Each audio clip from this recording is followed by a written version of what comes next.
early evening. It's 5:30 p.m. and we'll go ahead and call this meeting to order for October 12, Tuesday. And I will ask Madam City Clerk if she can please take roll. Thank you, Madam Mayor. Mayor Rachel Arizmendi. Present. Mayor Pro Tem Jean Goss. Here. Councilmember Edward Garcia. Present. Councilmember Kelly Creeps. Here. And Councilmember Robert Parkhurst. Present. Madam Mayor, you have a quorum.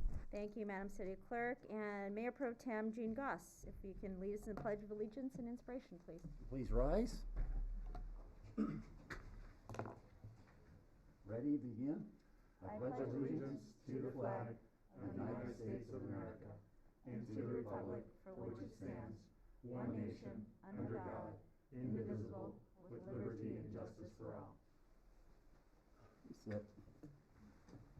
So, I have kind of a brief inspiration tonight. It's baseball season. I'm sure a lot of you are aware there's a game pitting a couple of California teams. This time might remind you of what one of those teams is. In about a half an hour, so we're going to be missing some of it. But it's the season, and I always do this every year. I always try to, at one point during the year, bring in a little baseball just to talk about it. And what I've done is I've gotten 8 quotes from famous baseball players about the game, just to get us thinking a little bit more lightly about it, because there's a lot of stress and pressure every time the playoffs come, particularly if you're a Dodger fan and you're down in the series. So first I want to share a quote from Roy Campanella, one of the great Dodgers. "You have to have a lot of little boy in you to play baseball for a living." From the famous Casey Stengel. "There are 3 things you can do in a baseball game. You can win, or you can lose, or it can rain."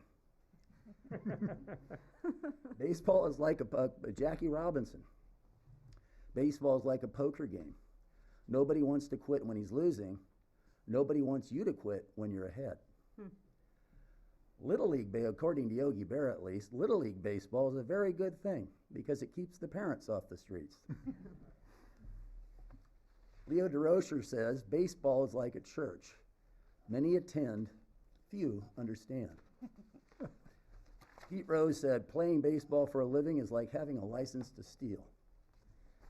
Tommy Lasorda said, "There are 3 types of baseball players: those who make it happen, those who watch it happen, and those who wonder what happens."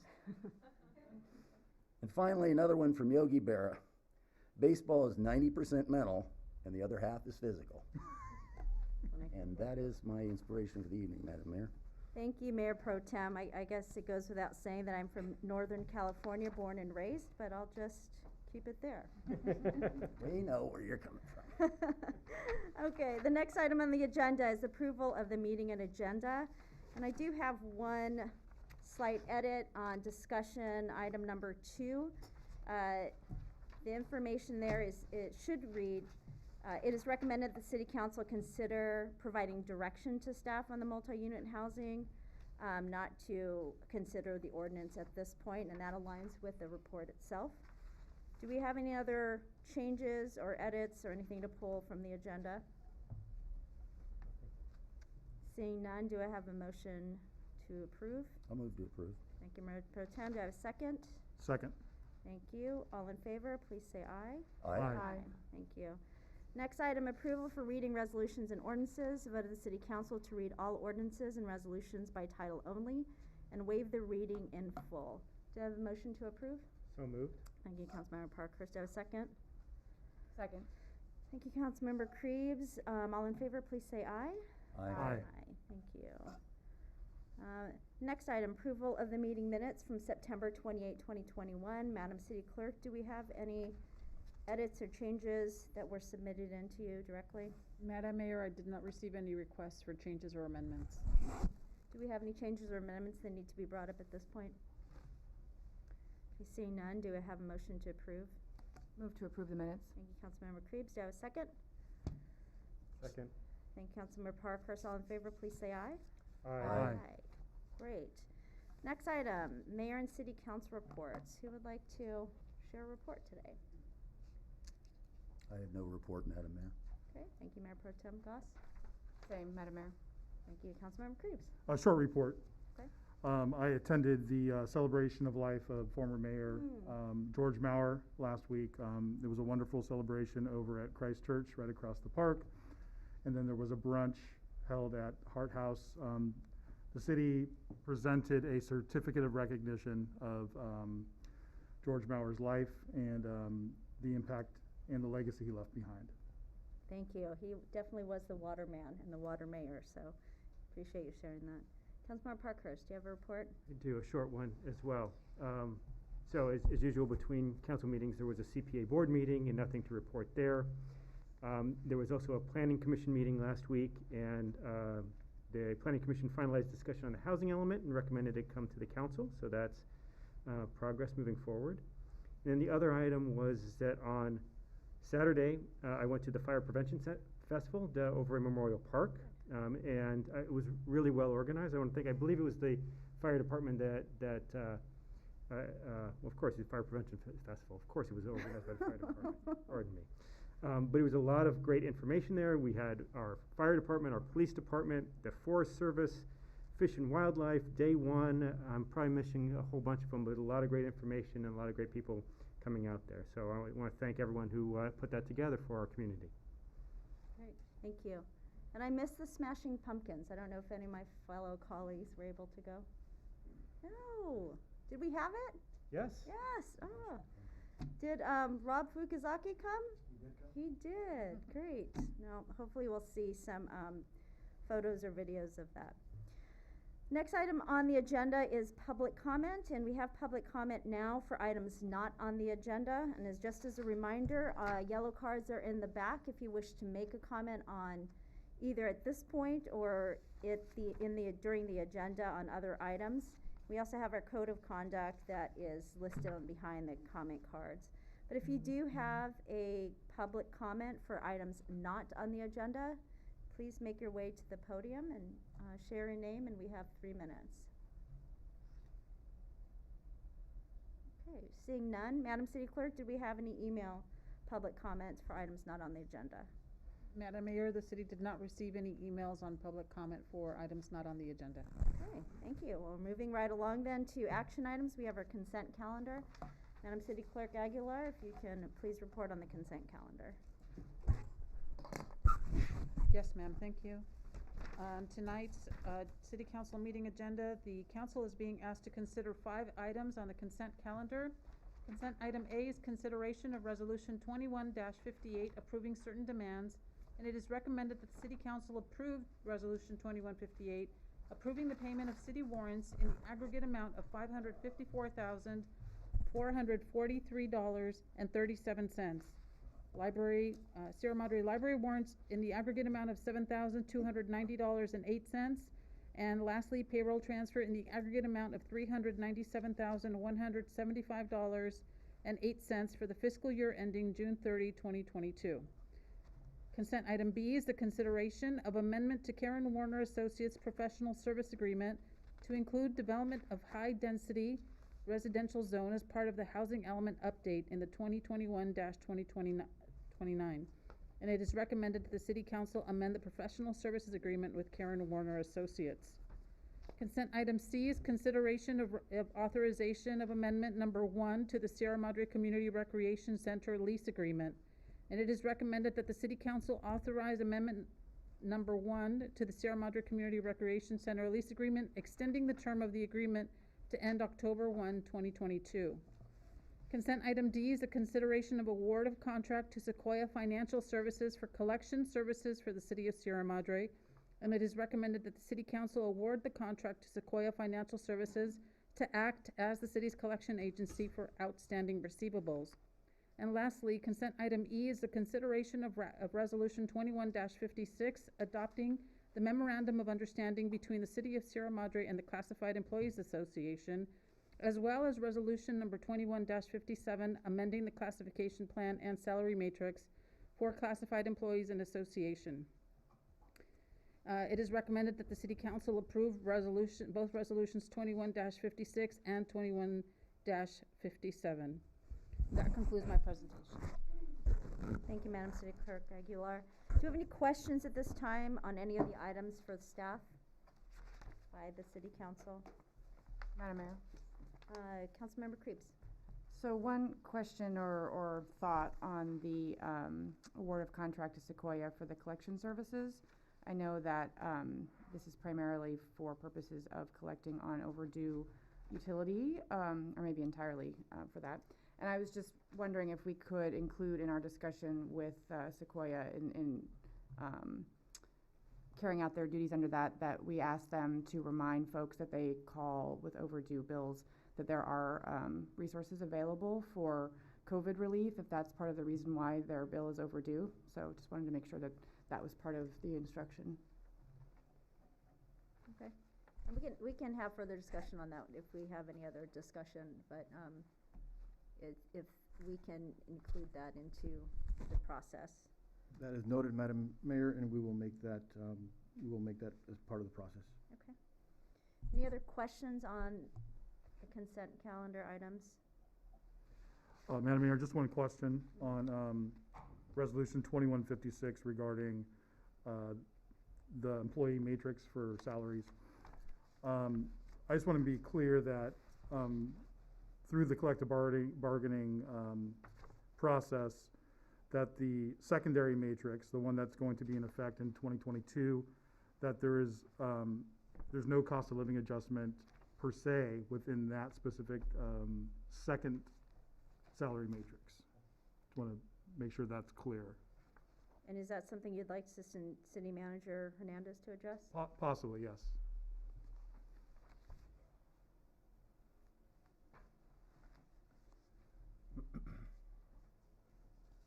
Good evening, Mayor, Council. To clarify, yes, the salary matrix that will go into effect in let me get my fiscal years correct here, in 22, 23, shifts the salary matrix, the steps down. The employee shifts down with the corresponding step that they're currently in, which gives the employees an opportunity for additional steps in the future through a performance evaluation process. So yeah, so technically it will give them an opportunity for additional steps, especially if they're at step 5. Thank you. Can I address your question? Well, my question was specifically for the 2022, 2023 fiscal year. There was no cost of living adjustment on that new salary matrix. Correct. No cost of living adjustment then. The only cost of living adjustment is the current fiscal year. And just to make sure I have it clear, it's 2.5% for all classified employees except for water and sewer, and it's 5% for them. Correct. Thank you. Any other questions for Assistant City Manager while he's up here, and or any other questions on the consent calendar? Sorry, I made you come back. It's okay. Joke. Okay. No other questions? Okay, so we'll open up the consent calendar for public comment. If anyone would like to comment on any of the items A through E on the consent calendar, please make your way to the podium. Okay, seeing none, we'll bring it back for discussion, and I think Interim City Manager Reynoso, you have enough information regarding the communications out with those residents who have the bills that are overdue. Madam Mayor, that is correct, and I did verify with staff any account that goes to collection. We will verify with them first that there is no COVID-related concern with their ability to pay the bill before it goes to collection. But we will also include, we'll also ask Sequoia to make sure that they confirm that there is no COVID-related concerns with their ability to pay. Great. Any other discussion on whether it's that item or any other item on the consent calendar? Madam Mayor, Councilmember Parkhurst. just to expand a little bit on that, do we have other provisions for people that have reduced capacity to pay? You know, there's in the electricity, there's the CARE and the FARA program. I assume we've got something similar for that for water, just to confirm? So we do have 2 resources available. The San Gabriel Valley Municipal Water District has made a $50,000 grant available to the city of Sierra Madre. That was extended till the end of the fiscal year. The state of California has also allocated $1 billion for cities to use for assistance with COVID-related expenses due to their inability to pay their utilities, their water utility. Thank you. Any other further discussion? Not on that item, Madam Mayor, but back to the salary matrix. Sure. So yeah, I'd just like to say that, this is a job well done as far as the salary matrix is concerned. It's kind of confusing, if you're not a numbers person, but I do like the fact that we're effectively providing now 7 steps rather than being 5, because we're getting rid of the 2 early steps and we're taking the higher steps, pulling them as step 1 through 5. So it effectively increases the steps that our employees can enjoy and walk through and get merit increases.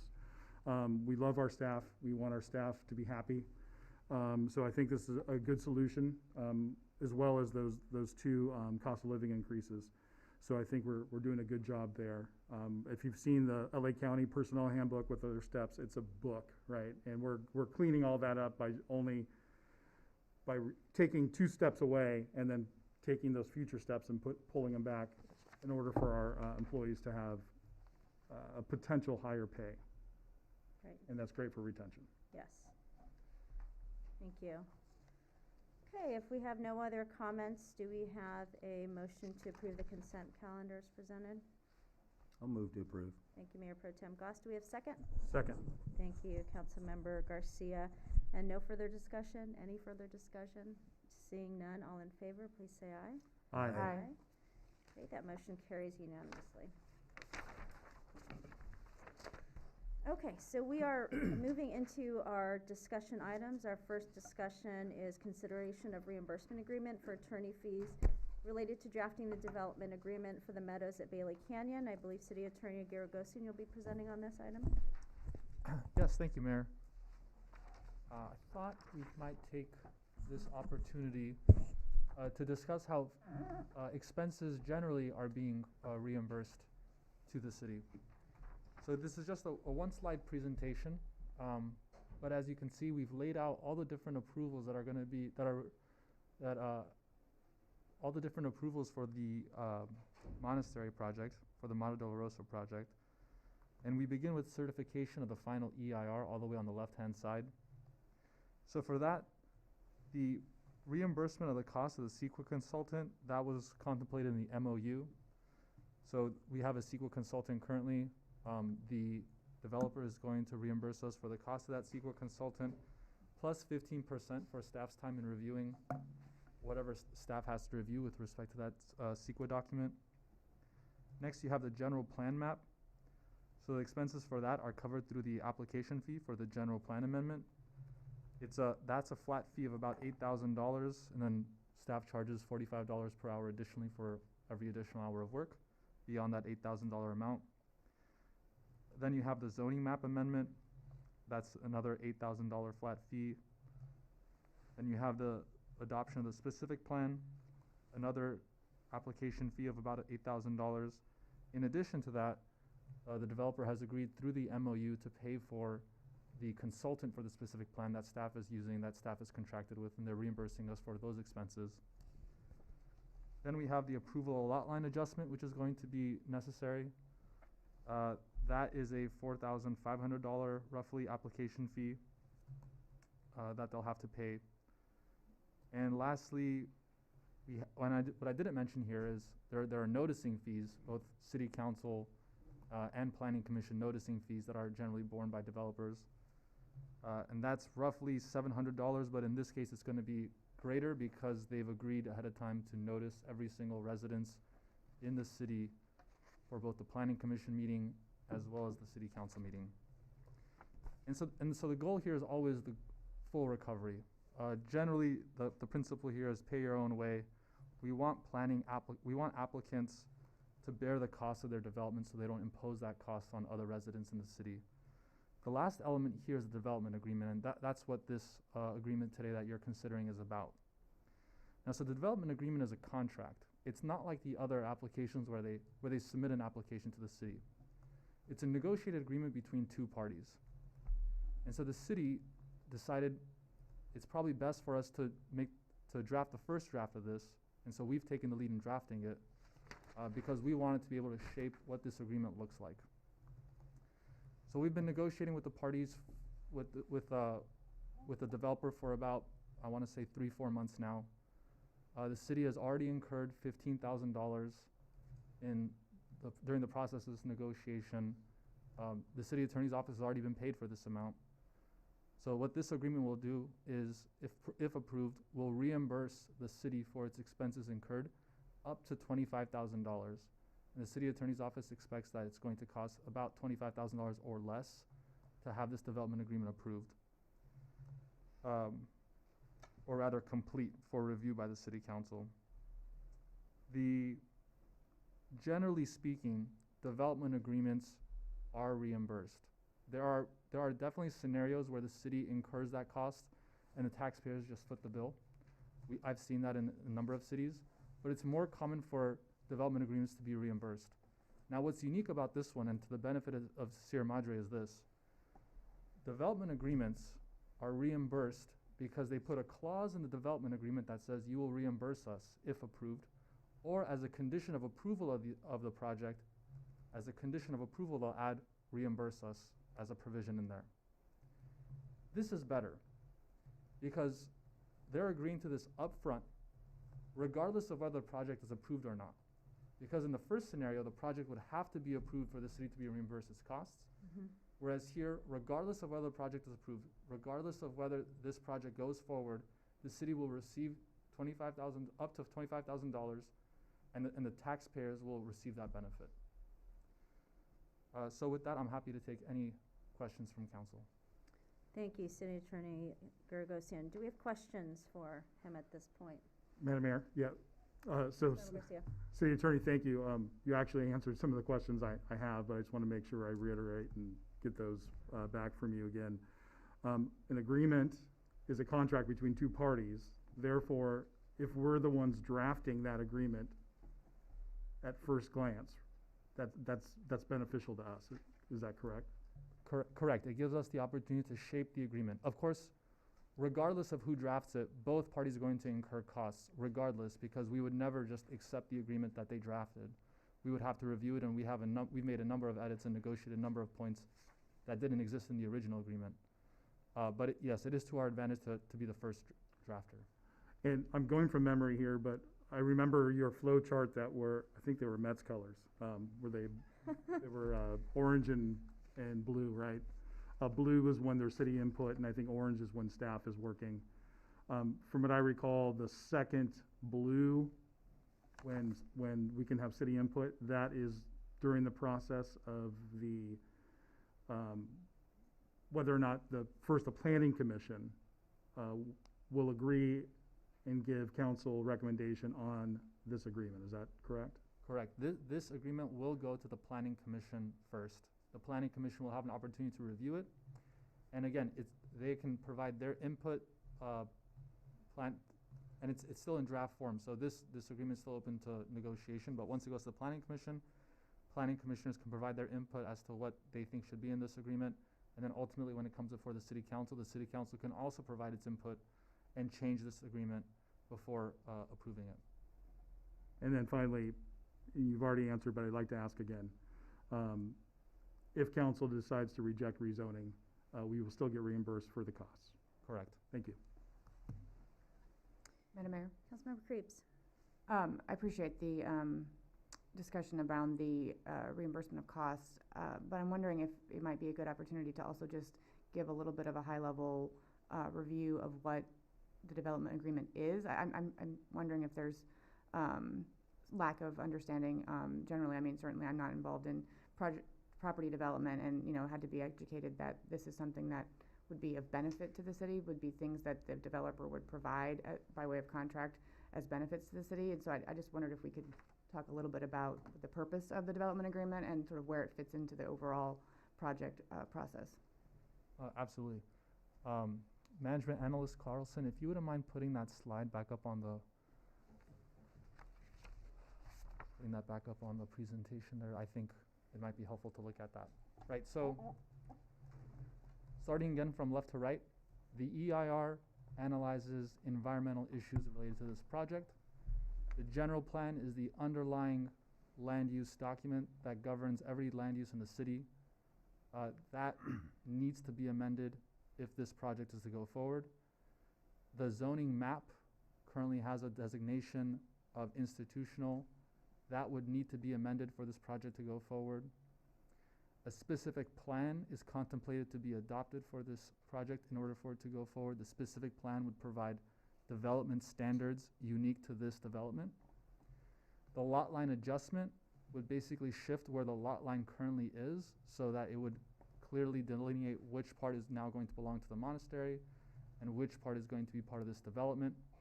And lastly, the development agreement is where the city gets to negotiate aspects of this project that go beyond what it can ordinarily require as conditions of approval.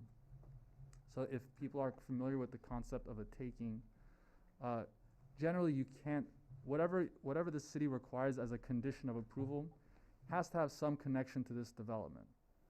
The city can't ask for things that are disproportionate to what this development provides to the city. Generally speaking, this is a concept in property law. But through development agreement, the city is able to negotiate anything it wants, anything it can try to get out of the developer in exchange for the city freezing its development fees at a certain time, because developments usually take a long time. It could take potentially 5-10 years maybe to develop a project. So what the development agreement does is it freezes the fees, it freezes the development standards, all the underlying zoning in place so that it won't change over this time horizon during the development. In exchange for that, the city is negotiating a number of things, including that net zero that we've talked about earlier, the turnkey park, potentially a restrictive covenant above the mountains to prevent development over there above the mountains. And there are a number of other issues. The development agreement's, I think, 24 pages currently. So it covers a lot of different aspects to this development. But it allows, in short, it allows the city to secure from the developer concessions that it ordinarily would not be entitled to through the regular planning approval process. And thank you, Councilmember Creeves, for asking City Attorney Garagosian to review that. I think it's helpful. I think there's sometimes we assume everyone knows what we have learned through this process, but it's helpful for those residents and those that are watching to get that information, so I appreciate that. Any other questions? Madam Mayor? Councilmember Parkhurst. So as a follow-up to that, so it's going to freeze the development fees, standards, and zoning, but it wouldn't freeze other requirements, say building code or any other ordinances that are, so either state building code requirements or city ordinances that happen between now and then. Is that correct? That's correct. Okay. Thank you. Any other questions before we open this up for public comment? Okay, seeing none. If you'd like to make a comment on this item, please make your way to the podium and share your name and where you live generally, and you have 3 minutes. Hi there, I'm Lynn Coleman. I live on Carter Avenue. So I get that up there. It'll be very obvious in a minute, I'm not an attorney. I am a lay person. And I did have a couple questions and issues to raise on this. The attorney answered a couple of them. But I guess one of the overriding concerns is it seems a bit premature to be doing this now. Looking at the chart you just put up there, and looking at the draft EIR, which talked about your discretionary actions, I think there's 7 of them, and this is the 6th discretionary action, which is the development agreement. It raises a question as to why this is being handled now, which seems early. We haven't had one meeting on any of this yet. The final EIR has not been released. We're still waiting on that. No meetings have taken place. And from what you just stated, it sounds like the development agreement basically provides, I guess, in writing, those things the developer already says they're going to do, and that's the park. That's the donation of the land above. What else? There was a third one. I don't remember what it was, but yeah, so the things they've already stated that they would take care of, you're going to put in this agreement. I'd like to know, is there anything else that goes into this that would flesh it out. You said it was 27 pages. At this point, you've got, well, I think 15,000 in fees out of 25,000. That's approximately 60% of the fees already incurred at this point.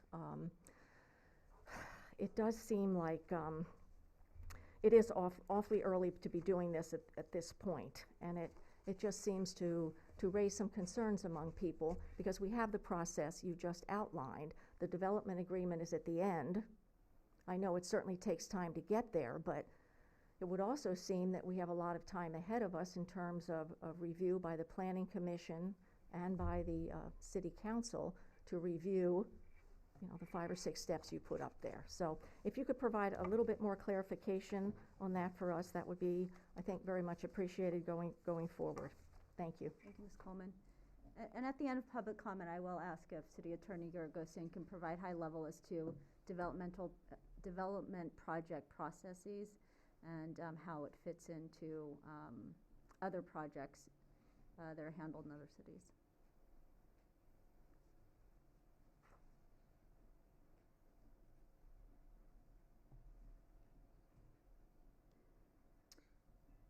Hi, Scott Oliver. And I'm sorry, sir. I just saw you. I was watching take off your mask, and you put it back on. I didn't Oh, I'm say sorry. anything. Sorry about that. Oh, did I lose my time? Nope. We'll get you back. Okay, thank you. Okay, sorry. The council, the commission, they didn't say, so Yeah. I apologize. No worries. Okay, so let me get this straight.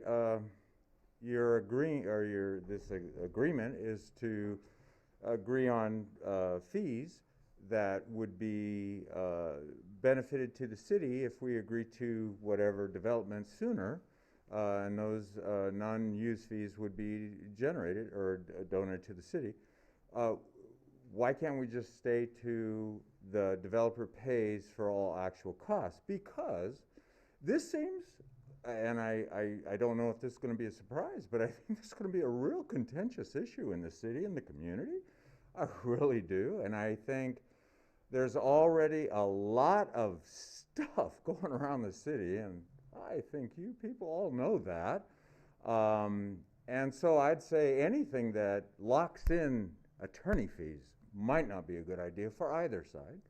I would also say that in comments, because this isn't factual, this is just comments, the word on the street is just that this situation is alluding to a done deal and worse terminology, and I'm trying to convey that to you, the city council people.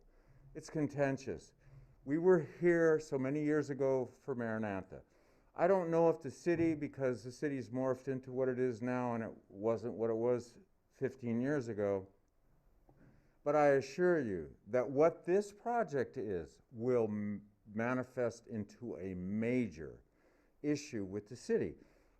The city needs time to organize against it so they can convey to you, the council, how we want you to represent us. In regards to this agreement about attorney fees, I would only say that with what's out on the street right now, I would hope that you, our council, says to the developer, hey, we're not really sure about this, and I hope you're not really sure about this. And I would say, hey, let's just leave everything open and we can deal with things as they come along. So please, council, do what the people have put you there for. Thank you. Oh, and can you also state your name for the record, please? I'm sorry? Scott Oliver. Scott Oliver? Thank you. 144 West Carter. Thank you.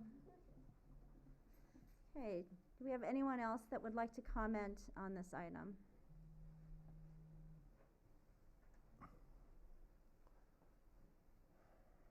Okay, seeing none, we'll bring this back to council for further discussion. And actually, I would like to ask City Attorney Garagosian if you can make a comment regarding process and why the development agreement now.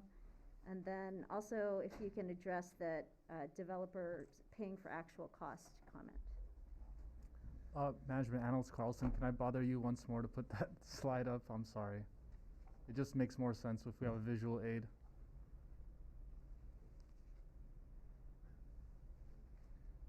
So one of the public commenters asked the question, if this is happening all the way at the end, 1, 2, 3, 4, 5, 6, it's sixth in that row, why are we considering it now? So the answer to that is that I know in this slide it's listed as the sixth, but all of these are being considered concurrently.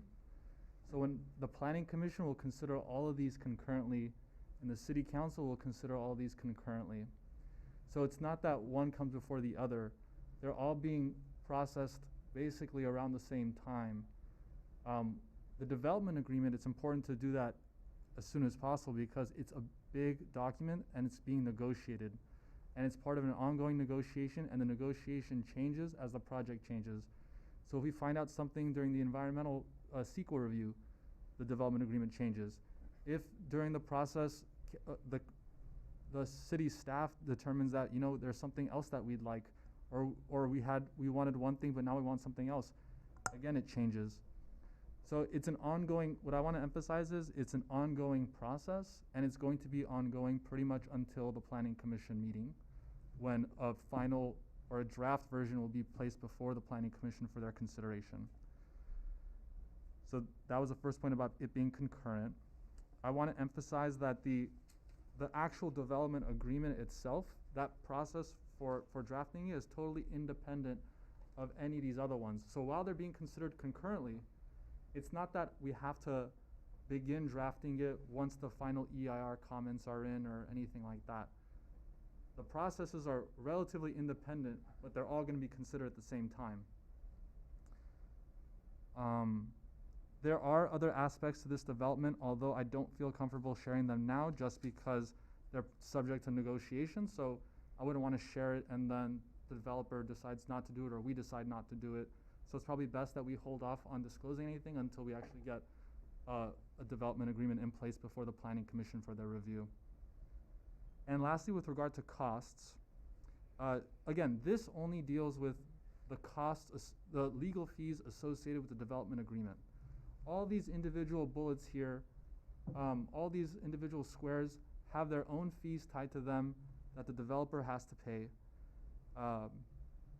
And of course there are miscellaneous costs, but some of that is going to be borne by the city by default because, like, so for example, I know the biggest miscellaneous cost associated with this project is that the city can't recoup funds for at this point is the cost of corresponding with members of the community about the project. That's just the city's duty, and that's something we incur the cost for. I don't have an estimate, but I can say that during a 1-week span just for the city attorney's office, when I was actively responding to emails, I incurred about $1,500 in legal fees just for 1 week of actively responding to emails. So you can imagine what staff's time has been over the course of this 1.5 years responding to public comment.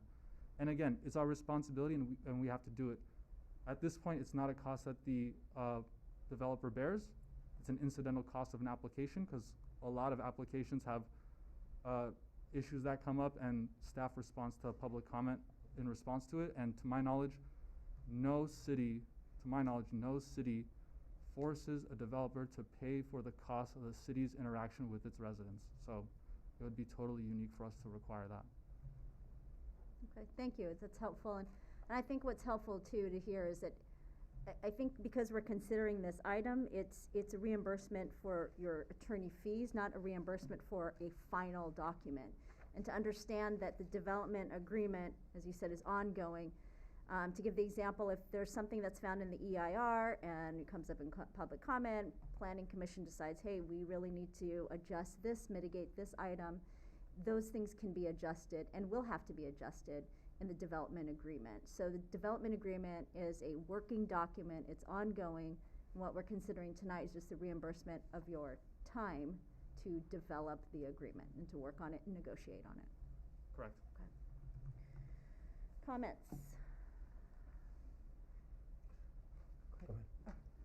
Madam Mayor, one thing I wanted to emphasize as well is, in part in response to public comment, is that there's been a lot of discussion about what the development has promised to do, but correct me if I'm wrong, City Attorney, but without having a agreement like the development agreement, there'd be no actual binding legal obligation to perform those actions, and that's the purpose of this agreement. Just because they've offered as part of the process, the application process, to do these things, to actually be able to enforce their obligation to do that, we would need this binding agreement. That's correct. Mayor Pro Tem? So these costs are gonna be incurred, and what you're doing is saving our taxpayers up to $25,000. That's what I get out of this, and I support it for that reason. Any other comments? And to follow on that, so the alternative is that we would negotiate it later on as a part of, you said this earlier, but can you restate, like, if we don't get your time compensated for now, the alternative is to try to negotiate it later on. So there actually would be no negotiation. If we don't recoup this now, then we would just include it as a section of the development agreement. But if the council decides not to approve this project, then the city wouldn't get the $25,000 reimbursement. And so the taxpayers would foot the bill for $25,000 of legal fees related to this project. If we do it this way, regardless of how the council comes down on this project, the city will be reimbursed $25,000 for legal fees. And as you had said, City Attorney, that in other agreements that you have seen, or contracts that you have seen, that there are agreements, that it could be contingent, again, like you said, whether it's approved or not approved. And in this case, we are saying, regardless, we will be getting reimbursement for your time. And this is the first time I've ever seen it this way. So this was again a negotiated point that staff negotiated with the developer on, and the developer conceded to staff's request. And I'll just make a general statement. I don't want to speak on behalf of the council, but I imagine I would be, is that this is not a done deal. This is still in the beginning of the process. We still have to evaluate things. I know there's a perception or out there that it may be already finalized in our heads, and it's not. This is part of all of the process of going through all of these different items the city attorney had shared, and so I can safely say that I know for myself this is not a done deal, and this is part of what we need to do to evaluate this project. Okay, any other comments? Yep, Madam Mayor, I'll just agree with that. I will agree. I have these masks on. It's almost like I said I disagree, but I agree. Oh, you do? You know, you're engaged in this process as the public, and we're grateful for that, because contrary to what I heard in public comment, the only time I spoke to the developer was from the dais when I asked a question of the developer. I've never spoken to the developer. I'm not involved, and I don't want to speak for the whole council. We're not involved in that process. You are more involved as residents in that process by coming to council meetings, coming to planning commission meetings, making your comments heard, and so we can then hear and make decisions upon that. So staff is working to get these things, you know, ironed out and get agreements together. But us as a council, we're not talking with the developer. It just doesn't happen. I just want to make sure that's clear. Thank you. Okay, if there are no other comments, do we have a motion on the floor? I'll move to approve the reimbursement agreement. Thank you, Mayor Pro Tem Goss. Do we have a second? Second. Thank you, Councilmember Garcia. Do we have any further discussion before taking the vote? Seeing none, all in favor, please say aye. Aye. Seeing none opposed, the motion passes unanimously. Okay. The next item, City Attorney Garagosian, consideration of ordinance prohibiting smoking in multi-unit housing. And again, just as a reminder, this is to provide direction to staff. And I will pass the mic over to you. Thank you, Mayor. Next slide, please. So secondhand smoke is clearly a public health issue. Secondhand smoke has been declared a toxic air contaminant by the California Air Resources Board. The Los Angeles County Department of Public Health's Tobacco Control and Prevention Program recommends that smoking be restricted in multi-unit housing. Secondhand smoke may pose a health risk to Sierra Madre residents. Sierra Madre has about 1,241 units of multifamily housing, constituting 24% of the city's housing stock. An LA County study finds that about 10% of Sierra Madre residents are smokers. There are about 120 smokers in multifamily housing. It's not clear how many of these smokers already live in units that prohibit smoking. The city received 5 verbal complaints this year related to secondhand smoke, as well as 2 complaints over the previous 4 years.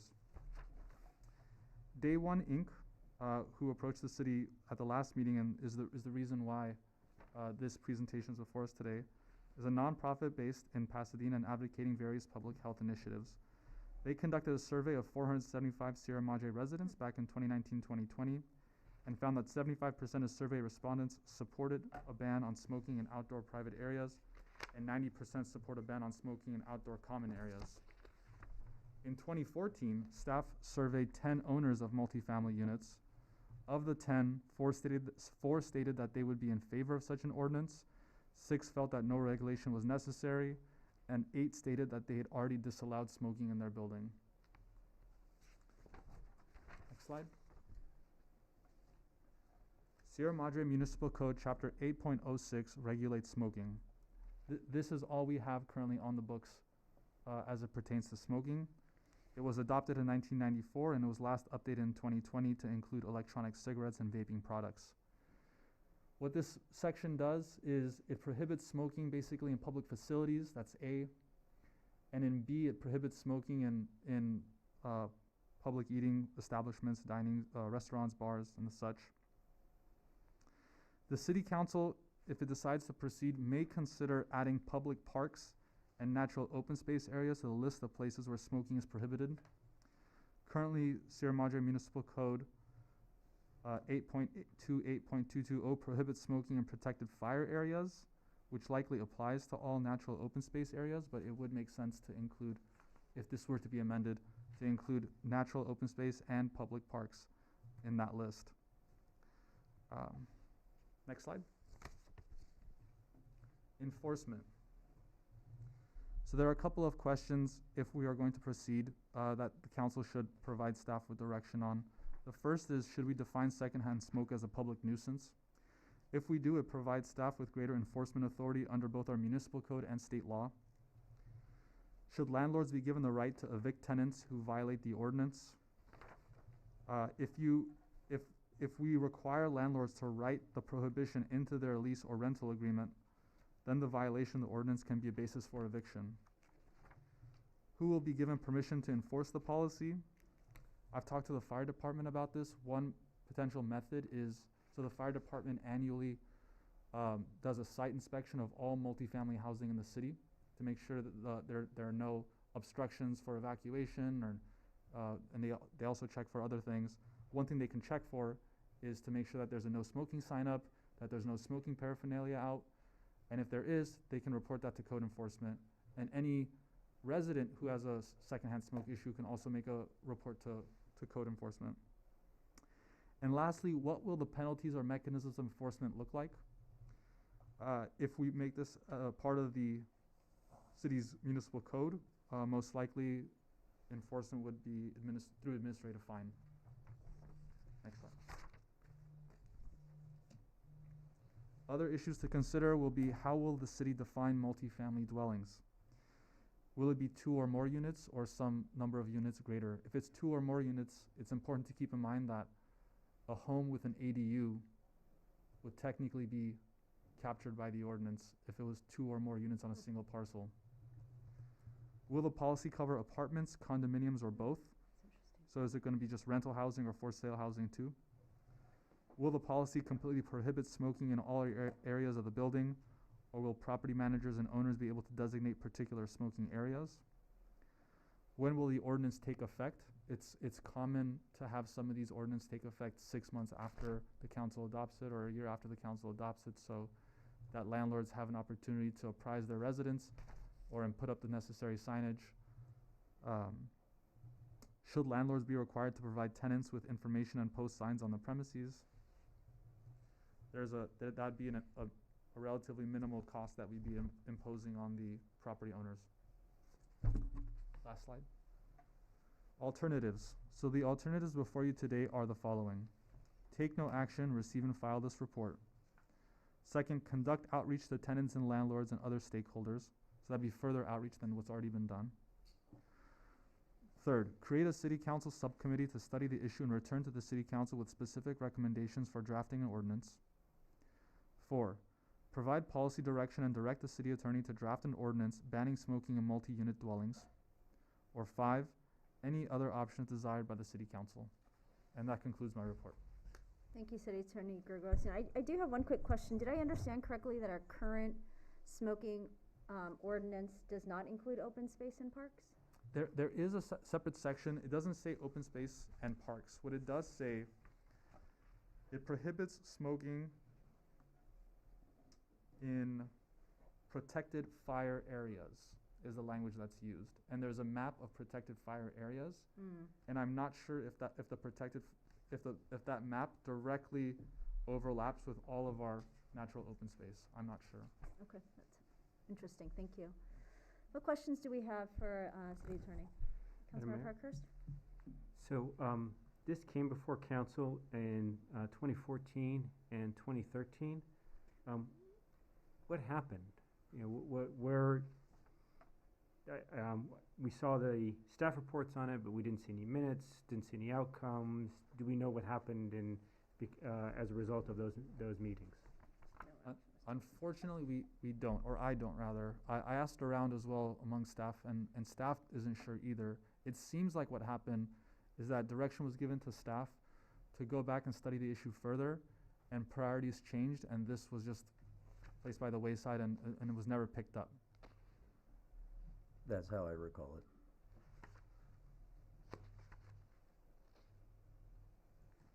Madam Mayor? Councilmember Cruz? I know in the staff report, it mentions certain neighboring cities enacting these ordinances in certain ways, but do we have a sense of the, number of the local surrounding communities that have, considered and passed, various, iterations of this ordinance? I mean, are we an outlier, or is it still pretty, inconclusive? We are in no way an outlier. I think I have to check the staff report again. I think we have an actual number in there perhaps, but some of the cities that have adopted it include Santa Monica, Huntington Park, Compton, Calabasas, Glendale, and Pasadena. Is that the sum total? That's not the sum total, no. I think it's in the dozens. I think there's about like 60, 70 cities out of the 400 some odd. And I think South some of Bend. those that have made public comment have a list also, so I imagine we might be hearing more. South Pass has passed it too. Has that not? That's correct. Yeah. Okay. What other questions do we have before opening this up for public comment? I have a question, numbers question. I think you said that we've estimated that there are 120 smokers in multiple family housing right now, and that's extrapolating from the larger numbers in the city, the proportion of multiple family housing units, right? So we don't know for sure, but that's a reasonable guess. Yeah, it's just an educated guess. And you said that we've had 5 complaints this year Correct. and 2 in the last 4 years. Correct. Okay, thank you. Other questions? Councilmember Garcia? Excuse my ignorance on this, but, and I don't know if anybody here has the answer, but, as far as vaping's concerned, I noticed that that's, part of the ordinance, it's not allowed, but does that also pose a health risk? Like actual combusted smoke? If anybody knows, I don't know. I really don't know. It wasn't in the staff report that I could see. Yeah, I believe I'd have to do more research, but I believe when I came across the CDC's publications on this, they said that vaping is also harmful because it has nicotine in it and other chemical compounds. Okay, thank you. If I may, so according to the International Agency for Research on Cancer, or IARC,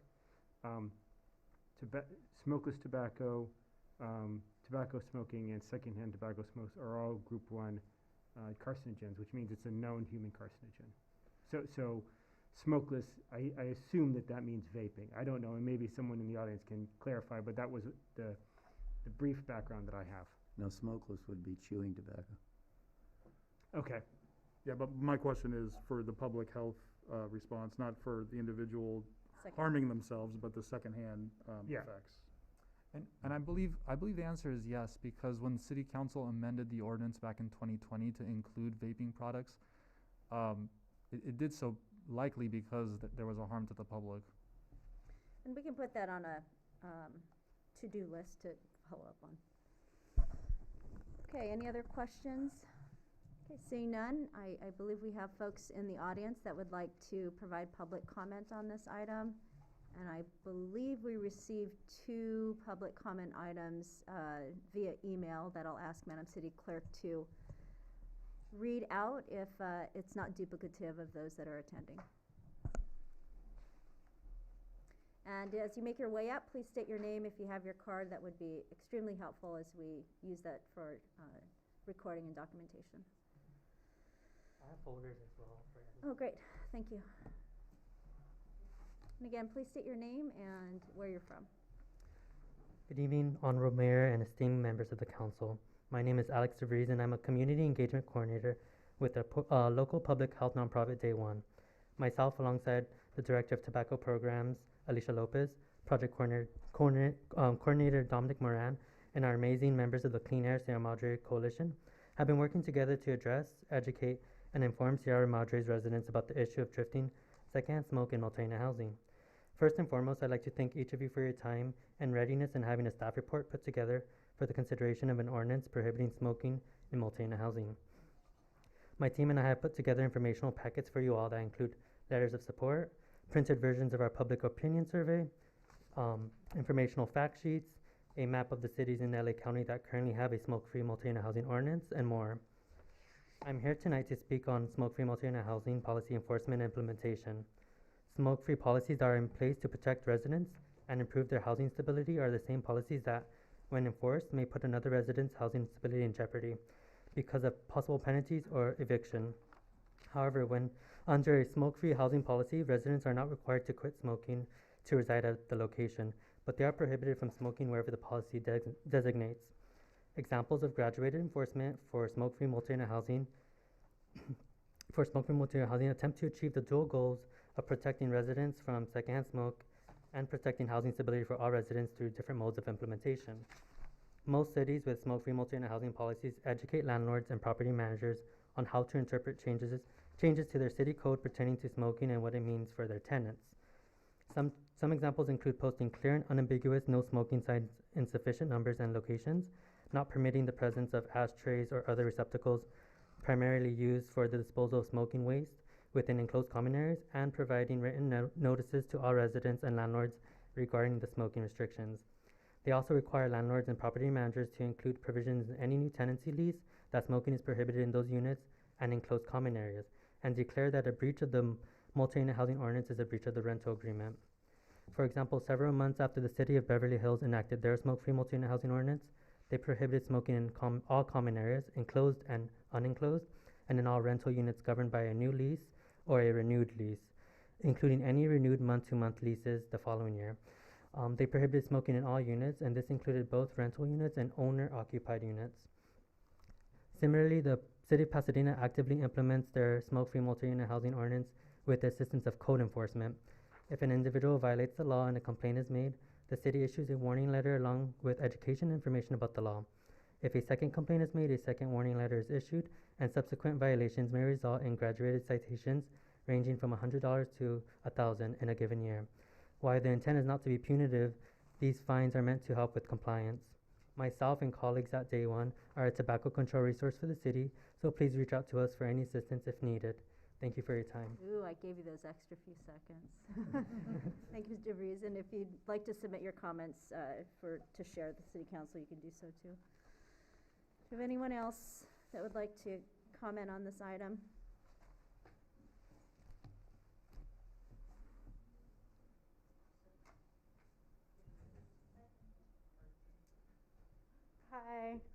Hi, my name is Colette Monell, and I am a resident and condo owner in the city of Sierra Madre.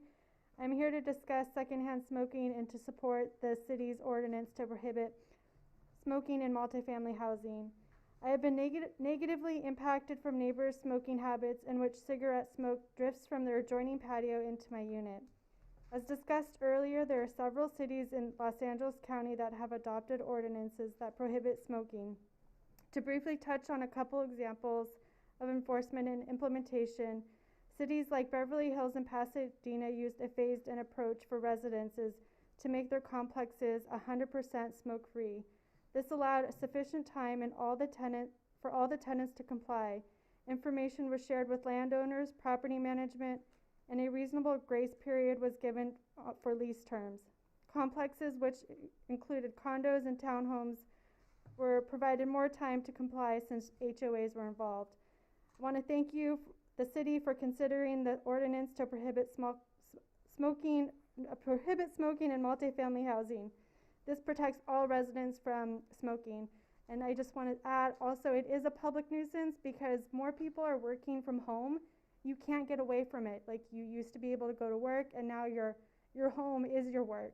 So you can't escape from somebody else's smoking habits. You can't go anywhere. You're stuck. So thank you. Thank you. Looks like we might have a few more people.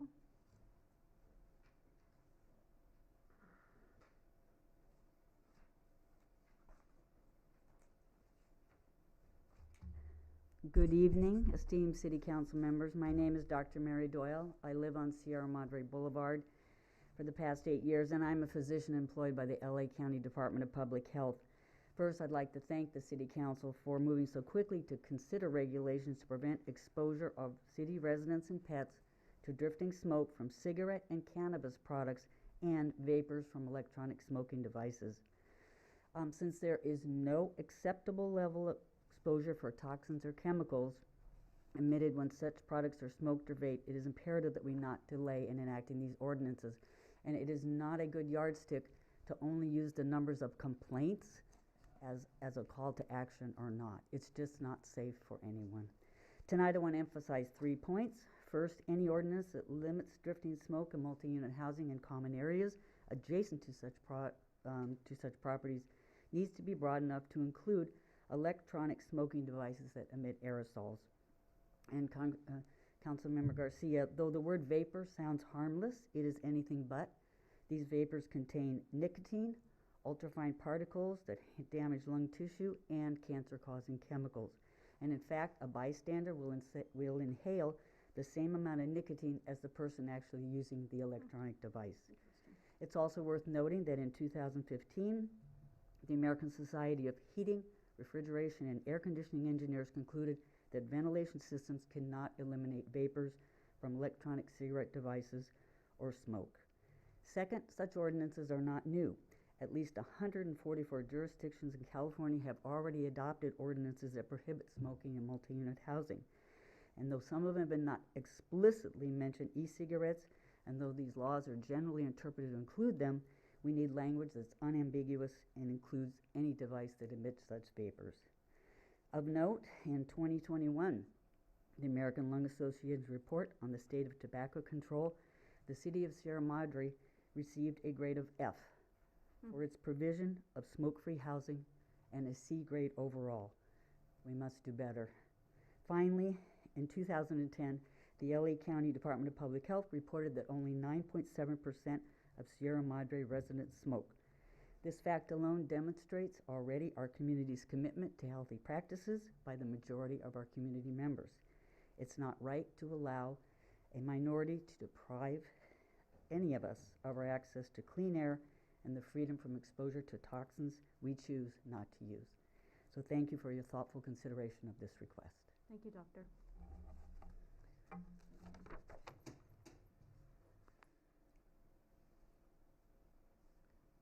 Good evening, Mayor Arizmendi and honorable council members. My name is Mary Monahan, and I am a resident of multi-family unit housing in the city of Sierra Madre. I'd like to address a few benefits that a smoke-free policy might provide. Number one is protection from secondhand smoke. As Mary stated, there is no safe level of risk level of exposure to secondhand smoke. And furthermore, there's no constitutional right to smoke. Secondhand smoke can drift through windows, doorways, patios, balconies, even through ventilation systems, through lighting fixtures and plumbing.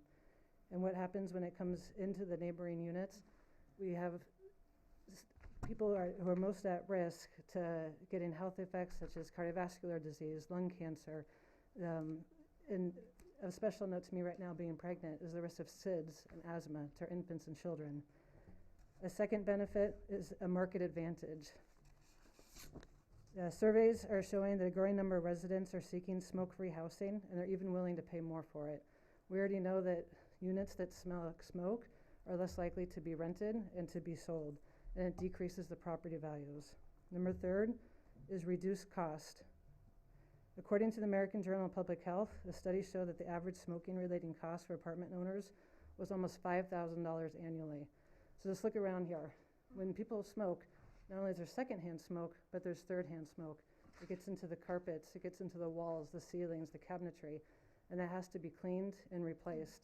It's an economic cost to the owners and environmental cost because we're now buying new raw materials for something that's already in good quality, but it's impacted by a pollutant. So it's not healthy enough for someone else to come and then move in there.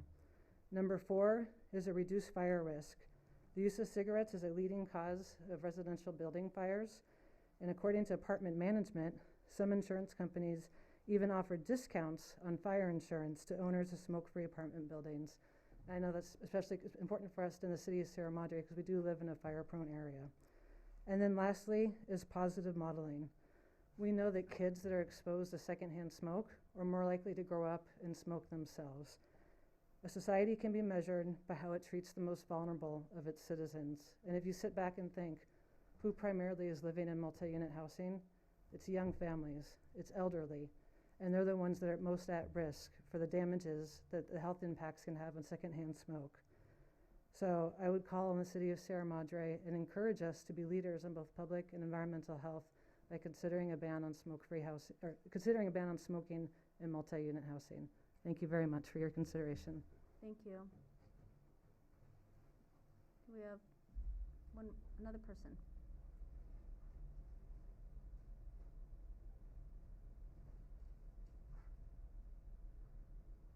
Good evening, Mayor Arizmendi and members of the City Council. My name is John Doyle. I live in Sierra Madre, and I'm here to talk about drifting marijuana smoke in our community. I have been a homeowner here since 2009. I would have made complaints to the city dozens, if not hundreds of times about marijuana smoke and cigarette smoke, but it's perfectly legal to do that. So I think that relying upon a statistic that there have been few complaints lodged is really misplaced. I have asthma, having grown up and participated in sports in Los Angeles during the most unhealthy air quality years, and because of this, drifting smoke poses a particular health risk to me.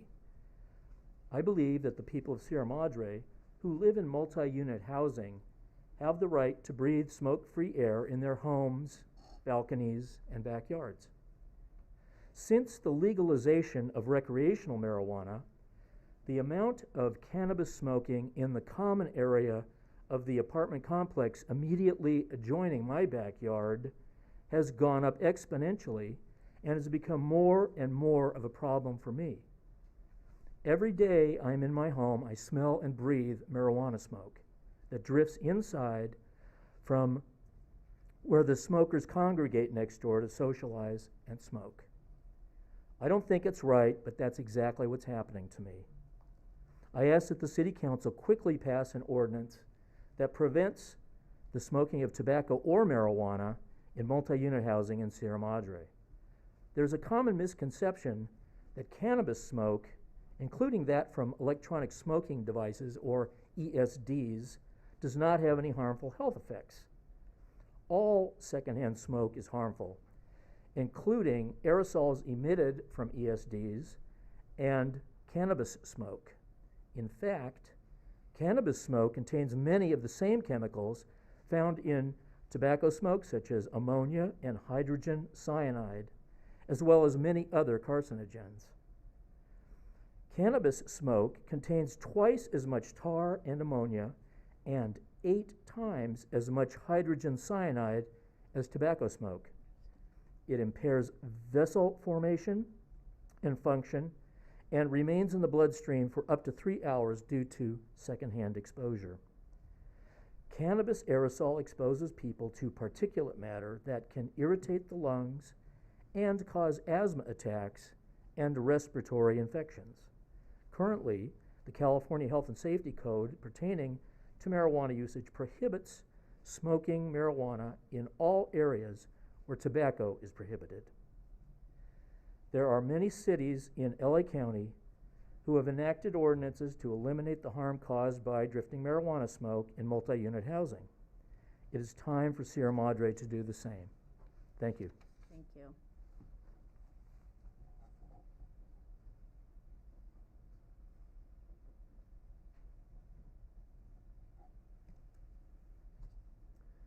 All right. Good evening, Mayor, members of the City Council. My name is Primo Castro, Government Relations Director for the American Cancer Society Cancer Action Network here in the Greater Los Angeles region. Thank you for discussing this, this concern. Obviously, here in the city of Sierra Madre, we strongly encourage and support the council to draft and enact a strong, comprehensive ordinance with no exemptions. We are a strong supporter and a strong ally of the Apartment Association of Greater Los Angeles, which is also in full support of multi-unit housing policies in Los Angeles County.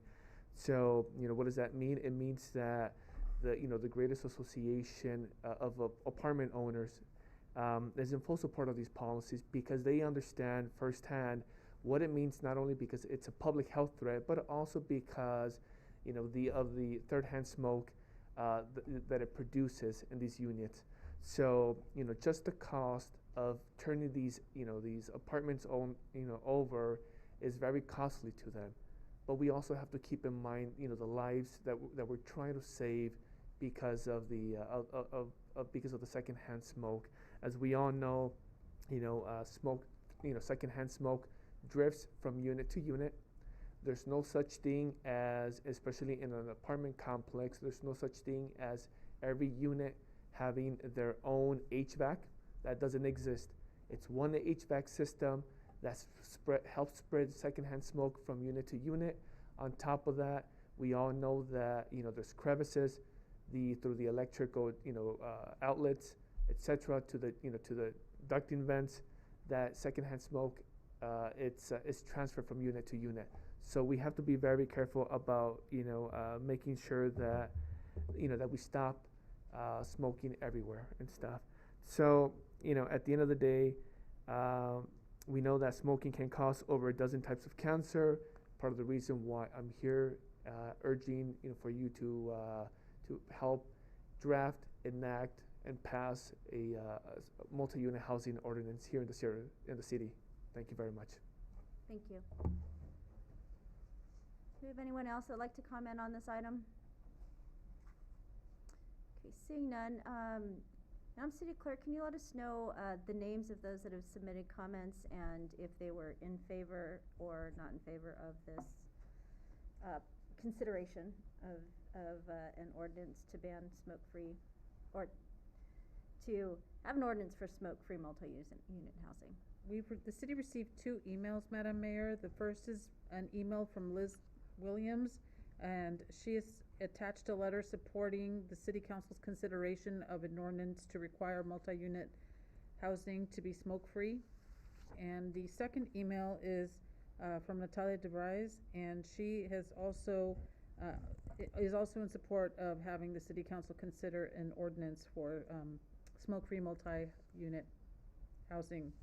Thank you. And did all City Council members receive those public comment items? Emails were forwarded to the City Council for their consideration, and they will be entered into public record. Great, thank you. Okay, seeing that there are no other public comments and we have noted those that have come in via email, I'll bring it back to Council for discussion.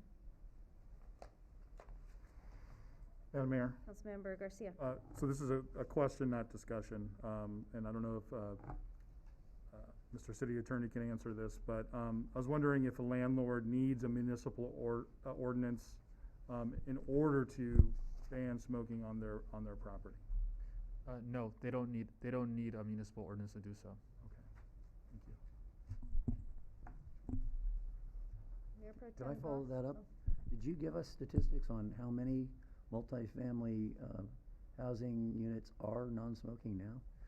We have no idea at this point. I know that in 2013 or 2014 they surveyed 10, but that's not a representative sample at all. Yeah. I'm gonna continue the line of questioning. What are the costs that a landlord incurs annually from the city? Yeah, from a business license, any of the costs that they have to pay the city annually to have a multi-unit. So both apartments and condos, any costs that they have that they have to pay the city. I would have to do a little more research to provide that information. I'm sorry, Councilman Parkhurst. I don't know off the top of my head. So if we can add that as a follow-up piece. I thought was interesting is the comment that was made about now that, you know, especially as we're seeing a surge in ADUs, that would be considered as 2 units. City Attorney, have you seen any other municipalities that have adopted this reconsider that? 2 units or more?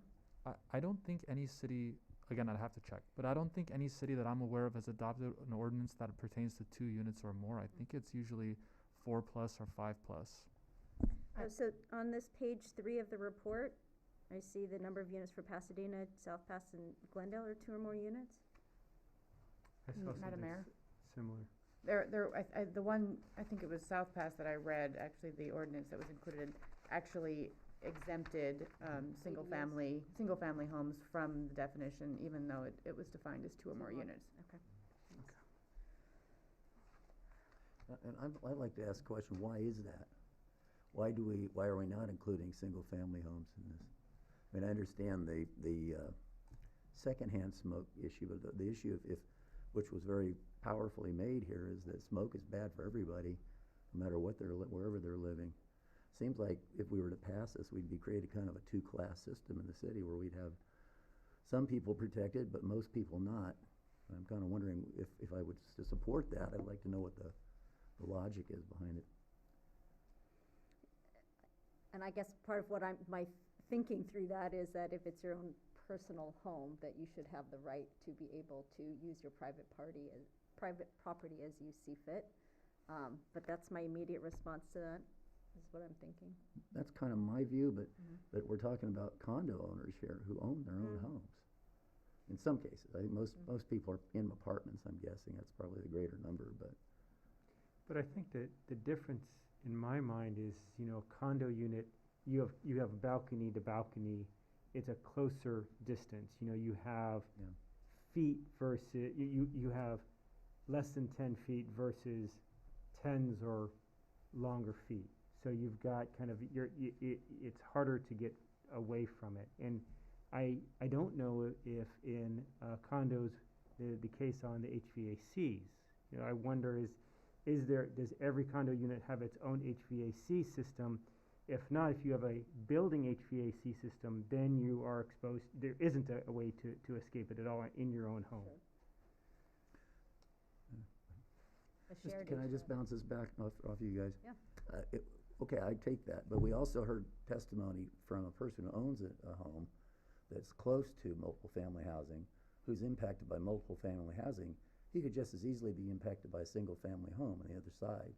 So some of our houses have old setbacks, and they're actually quite close to each other. Yeah. I smelled marijuana smoke many times next to my house, and at no time was it welcome to me, but there's not a whole lot you can do about it. So I'm just thinking, I'm trying to figure out what. No, it makes sense. I'm thinking the distance between single-family homes probably gives you a dissipation. It probably makes you a little safer, I'm guessing. I don't know the science on that. But.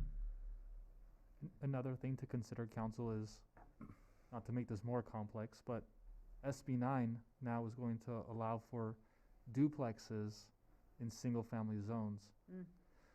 So there's also going to be that additional scenario where you're going to have 2 homes on a single parcel. Aside from the ADU can come in, and that would be 3 units on a single parcel. Yeah, my concern here, you know, the economist in me is banging my head against incentives, and I'm thinking, I'm hearing this testimony of landlords incurring more costs by having smokers, so why would they ever let smoking occur in their, so maybe, my thought is maybe there is no smoking ordinances, or not ordinances, but rules within these places, because it's better for, if they have higher rents and less costs, that's a windfall, right? So you would think you would want for these family housing units to have no smoking rules. But maybe they do, and they're just not being enforced. I'm really trying to wrap my head around why anybody would have let people smoke in the property that they own, if it's so costly to them. And that kind of flows to then the single family question, right? So, there's a public health risk there, but then people want their liberty of their own properties. So, I mean, this is a hard one, but it's not hard from the public health aspect, because that's fact, right? But it's hard from the personal liberty aspect, right? But liberties are being trampled upon by somebody else's liberty, so it's a hard one to kind of figure out for the single family. And I think that's, to me, the cost and the public health perspective. I think, those are strong drivers. Oh, and then the third is that the attractiveness of Sierra Madre.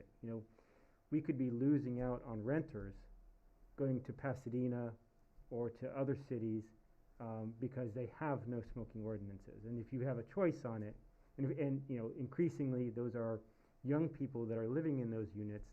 We have had people come before the council before concerned about not being able to keep and retain and attract youth. And are we putting ourselves at a further disadvantage if we don't have housing that will attract people to come back to Sierra Madre? Well, let me throw this idea at you, because when I heard the wrinkle of marijuana brought into the discussion, I remember when marijuana when it was, the arguments were being made for and against it, and it ultimately passed.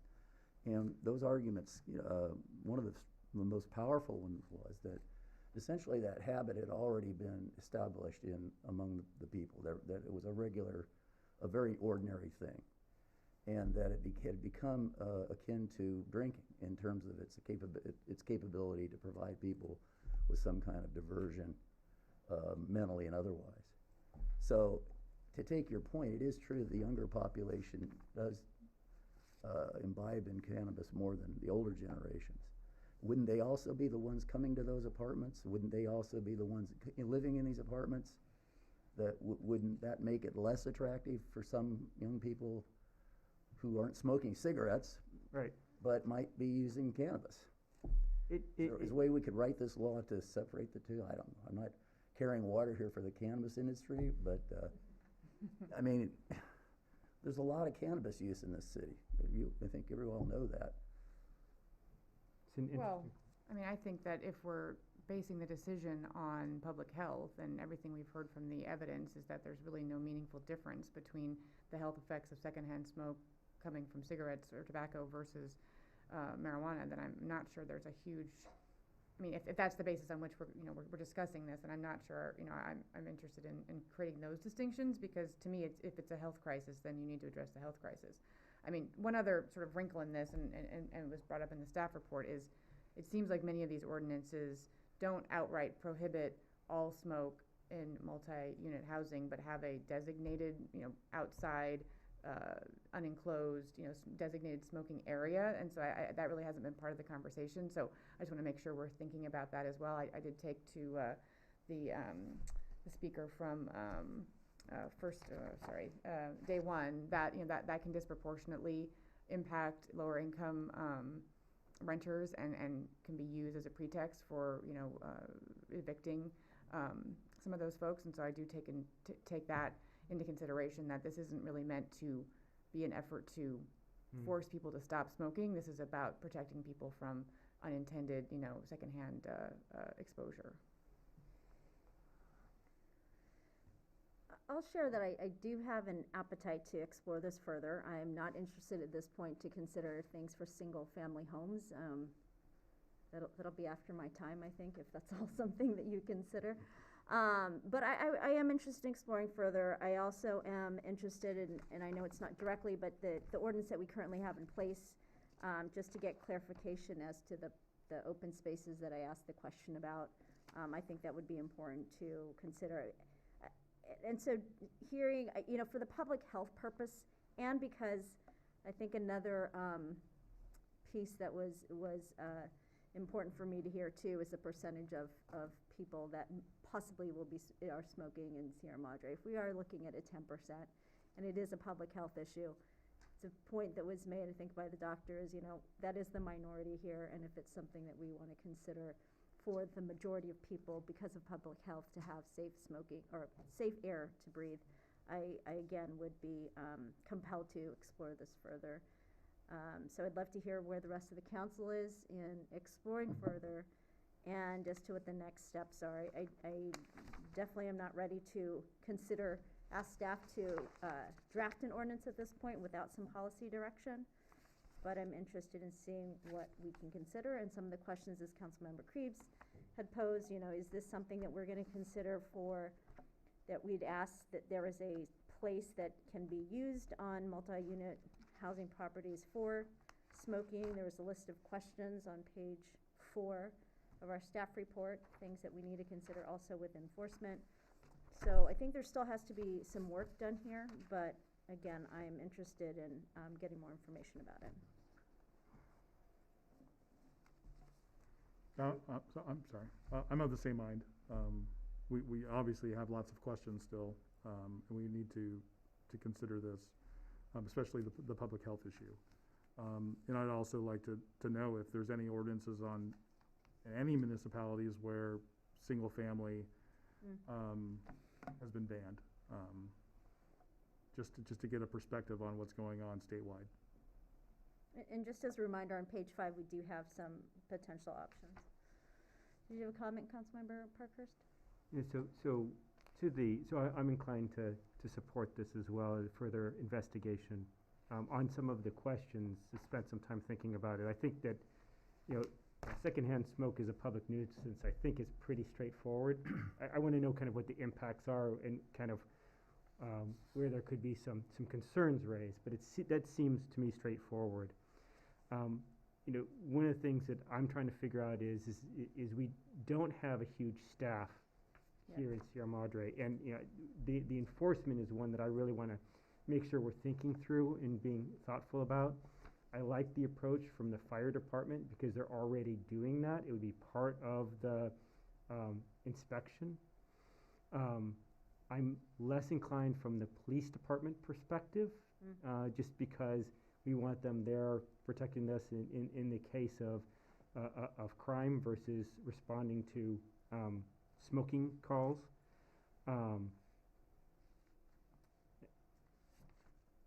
And with respect to Councilmember Krebs and the area to smoke, I'm wondering is there a place like they have at some of the airports now where there is a room to smoke in? Now there's lots of problems associated with that, HVAC and all of that, but if you have a place outside, you still have the drifting on it. Yep. So I'd love any thoughts. It may be too complicated, but if there is a room that's contained on it and I don't know how you handle the HVAC, but even if you have it outside, I'm still, now you've concentrated it in one place where you had it diffuse before. So I'd want some thought and consideration being given to that. And then I guess the last thing is to follow up on the cost perspective of it. There's kind of a couple of costs.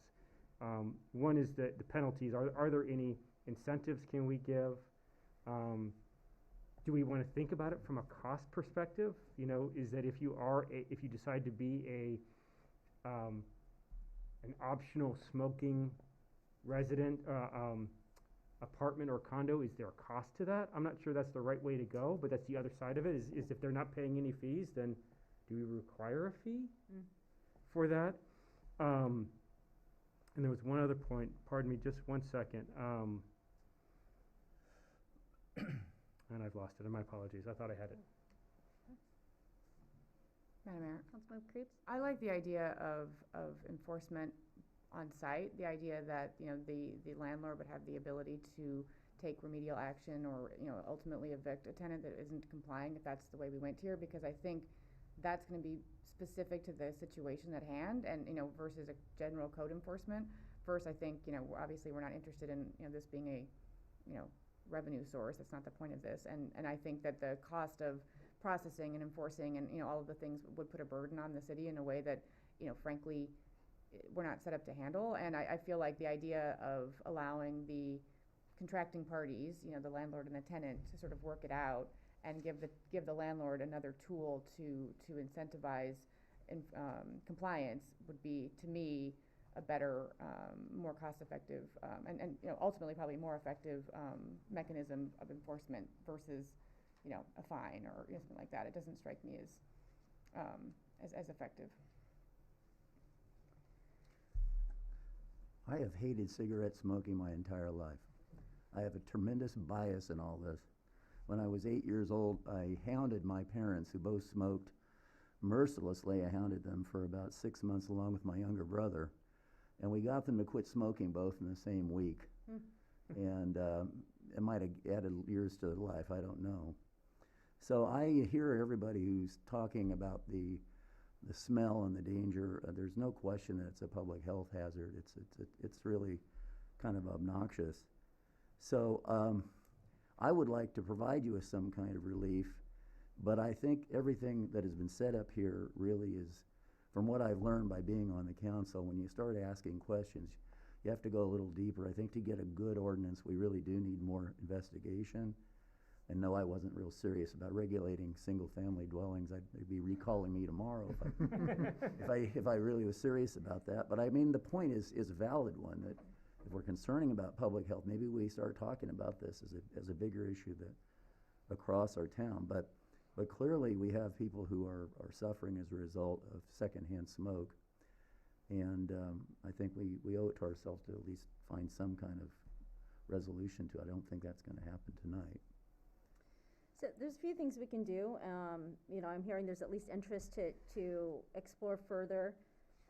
We can create a subcommittee if there are folks on this council that are so inclined to participate in that. We can have specific questions that we can ask staff, and we have some questions I know we posted thus far, and have them come back with it with further discussion. What is the desire of the council? So I feel subcommittee might be a little premature. I think we could give staff some guidance on what kind of information we're looking for, and then maybe after that, a subcommittee can be formed to then go further and deeper. That's kind of how I'm sitting. It seems like we have a relatively recent resident survey. I'm wondering if it would be worth refreshing the landlord side survey. And I know that obviously there are community resources, some of them presented tonight, that might be able to partner with staff to help conduct some of that and make it more cost effective. Because I don't want that to take up a lot of time and money on our side. But it would be interesting to hear, 8 years later, kind of where the landlord community is on this, and do a little bit more, a more standardized outreach versus just making some calls, which it sounded like that was what happened in 2013.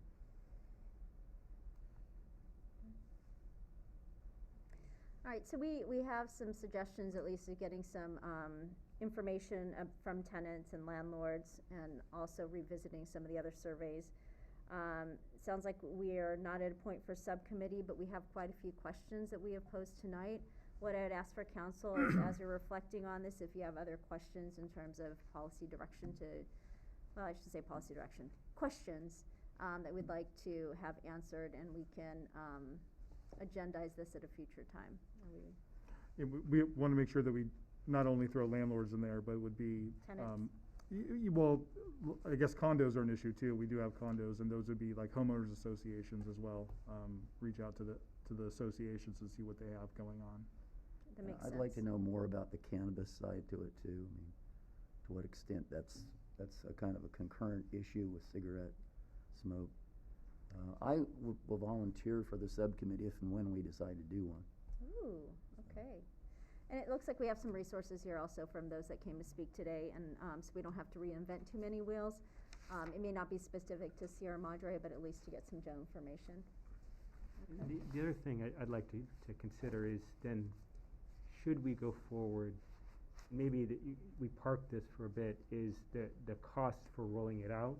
We saw some costs in the staff report of anywhere from $50 to $150,000 to do outreach and communication on this. So it would be helpful to know the overall cost of the program. So if there's anything up front that we have to do, and then if there's stuff longer term, and cost kind of in all categories. So whether it is administrative, whether it is promotional, whether it is code drafting, just kind of the whole economic perspective. Okay.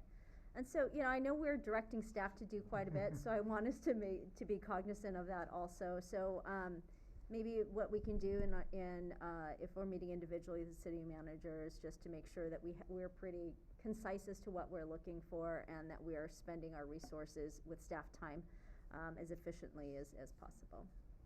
Okay. Yeah, I actually wonder if the cost, discussion is maybe better suited for once we have a little bit of direction, because I think, we're kind of all over the place right now as to what we want it to do, and costs could range from, and it's gonna depend on what we decide to actually do, right? Versus, the difference between actual code enforcement, where we have, staff in charge of that enforcement, versus, like I was saying before, incentivizing landlords to work it out with the tenants and vice versa. So I think, to me, I would be more interested in cost once we have a better sense of what it is we're looking at, because I think we can probably figure out what things, the more onerous it is, the more expensive it's gonna be. And I do wanna point out, I think in the staff report, the $150,000 rollout fee was for a much larger city, so I think we have a sense of scaling that, for our city. And so I just want to distinguish between cost of rollout, that's one piece, but I'm also talking about cost of staff time, doing the research in this. So, yes in this. I think we all agree. So I think, Mr. City Manager, do you have enough direction or too much direction? And if you need some clarification on anything, obviously reaching out to us individually. But if you want to review what you have there, it looks like you might be doing that. Madam City Mayor, I have at least 17 points to look at, but we're gonna explore further, look at vaping if vaping is a hazard, clarification on open space, percentage of smokers, designated smoking areas, enforcement, single-family ordinance, rental fees, cost, enforcement on site, putting the enforcement on the landlord, and researching with landlords, surveying landlords and homeowners associations, looking at cannabis, and cost for rolling out the program. Okay. And it sounds like you may have some of the information ready to go that we can just present at the next meeting. So hopefully not too much staff time will be involved, but it sounds like you captured the points that the council made. Any other comments? Yeah, just maybe as you're doing this, sorry, I had two more points. But if we're calling around and looking at other municipalities and see what they're doing, to see if there's any incentive plans rather than penalty plans out there. Because I've heard the word incentive a lot today, and I like hearing that word. I think that's an effective way to get things done. And then also, we have to realize that people, especially older people that are smoking, are doing it because they're addicted to something. We can kill two birds with one stone and get rid of the side stream and the third hand, but also the person, that was a horrible metaphor, sorry. Help the individual that might be addicted to nicotine, see if there's any programs out there that have, with taxpayer dollars that have already been shipped somewhere, that can come back to the community and help individuals get unaddicted to nicotine, right? As a resource. Okay, Yeah. great. Okay, I think you have enough direction. So we're actually at the end of our agenda. Do we have any other action items for upcoming meetings? Okay, seeing none. Two quick announcements. I just totally forgot to give a report, but this is not really a report, they're announcements. State of the City is scheduled for November 6th at 10 a.m., and that will be out at the Memorial Park Band Shell. The second piece is that we are in the process of our city manager recruitment, and we hope to have, I'm not gonna speculate. So we are in process of recruiting the city manager. And then lastly, I just would like to adjourn this meeting in honor and memory of my aunt, Leticia Sabangan, who just died a few hours before this meeting. So I would just like to adjourn the meeting in her honor. So with that, thank you everyone, and we look forward to a very long meeting on October 26th. There are quite a bit of items on there, so we're kind of lucky today with a shorter meeting, but I look forward to seeing you at the next meeting. Thank you. Thank you.